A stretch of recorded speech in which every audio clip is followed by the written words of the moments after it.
Welcome to Inside the Issues. My name is Amrit Singh. Our plan for tonight was to start the show with highlights from the California governor's debate at USC. But we won't be doing that because late last night, USC announced that it canceled that debate. That decision followed weeks of criticism for USC's debate eligibility criteria. Debate was scheduled to include 6 candidates, all of whom happen to be white, and exclude 4 prominent but low-polling Democratic candidates, all 4 of whom are of color. In a statement released late last night, USC wrote in part, quote, "We recognize that concerns about the selection criteria for tomorrow's gubernatorial debate have created a significant distraction from the issues that matter to voters. Unfortunately, USC and KABC have not been able to reach an agreement on expanding the number of candidates. This made national news out of our governor's race, and several candidates gave their own responses. In a post on X, Javier Becerra, who had been left off that debate stage, wrote in part, quote, "We fought, we won. We stood up against an unfair candidate debate setup that prematurely chose winners and losers. Tonight, USC made the right decision to cancel their March 24th gubernatorial forum, so hopefully next time it's done right."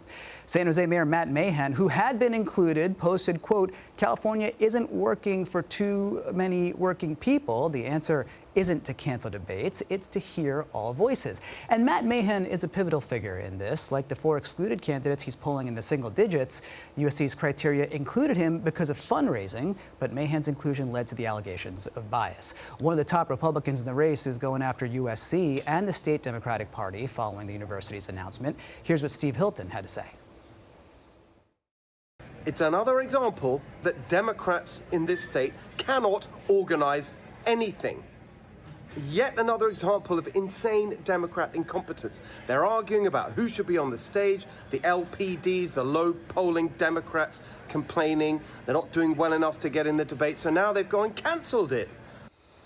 Well, in a separate post, Hilton said he sent a letter to the Trump administration and Linda McMahon calling for USC to have its federal funding cut over its decision to cancel the debate. Other top polling candidates have had reactions as well, and one of them joins me now in studio. It is California gubernatorial candidate Tom Steyer. Oh, welcome in, Tom. Great to have you here. Amrit, thank you for having me. It's not where you planned to be, I have to say. It is absolutely not where I thought I was going to be tonight. It was on neither of our calendars to have this conversation, but we're happy to have it with you. On the back of some confusing news, I think, for the people at home. There was weeks of criticism over this USC debate, the eligibility criteria, allegations of bias. You criticized this debate. I absolutely did. As well. What should have happened? Well, I was the first candidate to say this is unfair. Mm-hmm. And what I said was, we should have more people on this stage.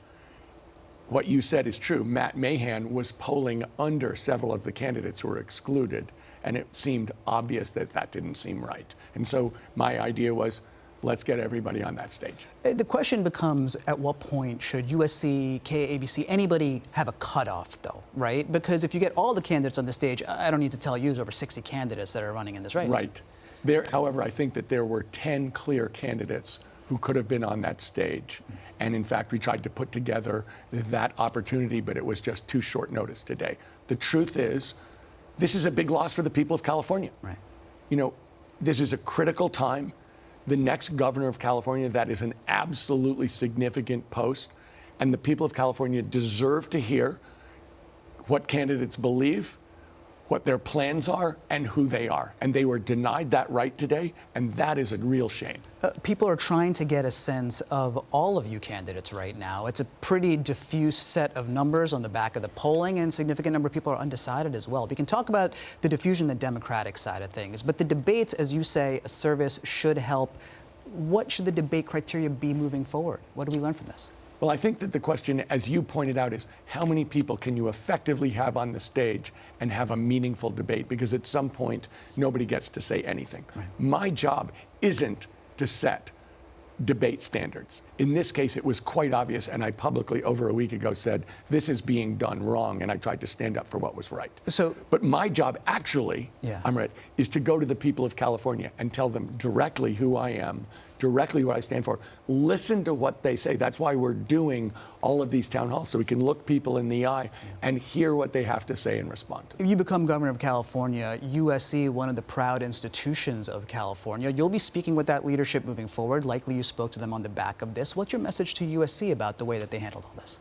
Look, I think the people at USC are probably sick at heart about the way it worked out, and I think that they made some grievous errors, and I'm sure they respond. However, I think that what Steve Hilton is doing, which is trying to cut off funding to one of the critical universities in the state of California because he has a little hissy fit, to me is absolutely unacceptable. The truth is, we should be working to get a forum for the people of California to hear the relevant candidates for governor. Because, look, this really is a critical time, and most people don't know who the different people are. There's very low knowledge, and it's incumbent on us to try and reach out, but it's also important that we have those kind of forums. And I just want to say, Steve Hilton, what you characterize as a hissy fit, his quasi-legal argument here is that federal funds come with certain standards, that USC capitulated to Democrats who had a hissy fit over this, and therefore have not upheld the standard expected of any institution receiving federal funds. He's alleging impropriety. Well, let me say this, Amrit. That might be credible if we didn't see the Trump administration routinely going after the leading universities in the United States of America, particularly in California, to try and take away their money. That is not because they're doing something wrong. It's because the Trump administration wants to target universities that don't do what they want. And I think Steve Hilton is playing into that, and it's a criminal thing because the truth is, the great American universities, the California system, is one of the great prides and strengths of this state. And for him to play into that kind of unfair attack seems to me to be a big mistake. Well, Tom, all this precipitates because of, as I mentioned, this large Democratic field where there's no clear runaway frontrunner. I mean, you are in the top tier of polling candidates, but people look at this and say, is this a healthy process playing out, or is this, as Republicans and others have alleged, a dysfunctional Democratic leadership that's coming to roost and an example of Democrats not being able to handle their business? Look, we have to give the people a chance to listen to the different candidates and let them come to conclusions about that and give them that opportunity. And tonight was supposed to be a critical part of that. Of course, we're going to redouble our efforts to meet people face to face. We're going to do a town hall next week in San Diego. But the truth is, this was a real chance. And you have to get, people in March are not necessarily thinking, oh, we've got a governor's election. That's in November. Right. But the truth is the primaries on June 2nd, and that's a top 2 primary. Well, I can tell you one thing that people across California are thinking about, and that is affordability. One of the major issues, and in our final moments here, because I want to have a deeper conversation with you about policy in the future, but people think about affordability. They know that you're spending over $90 million so far in this campaign. You're a billionaire. They just wonder what a billionaire like you can do or say about their everyday concerns. So let me say this.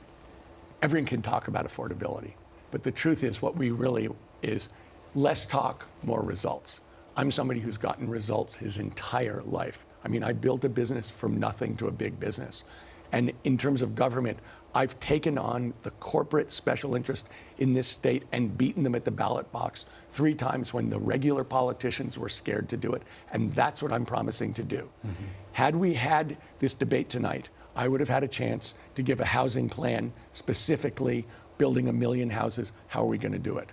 Reduce electric rates by 25%, take on the electric monopolies. How are we going to do it? I'm for single-payer healthcare. In every one of these, Amrit, I have a plan and I have a goal and I can show results. And that's why I wanted this debate so badly, because I feel like, for instance, I'm the only candidate who has a plan to get the revenue we need to balance our budget. It's a big conversation. All of these plans have points, and I want to talk to you about them at a later date for tonight. I know it's been a long and surprising day for you. Thanks for closing it out with us. Thank you so much for having me. Great to have you. It's a pleasure. Tom Steyer, candidate for California governor, one of many, and a conversation about what we saw here today. We're coming up here on Inside the Issues. We'll be right back.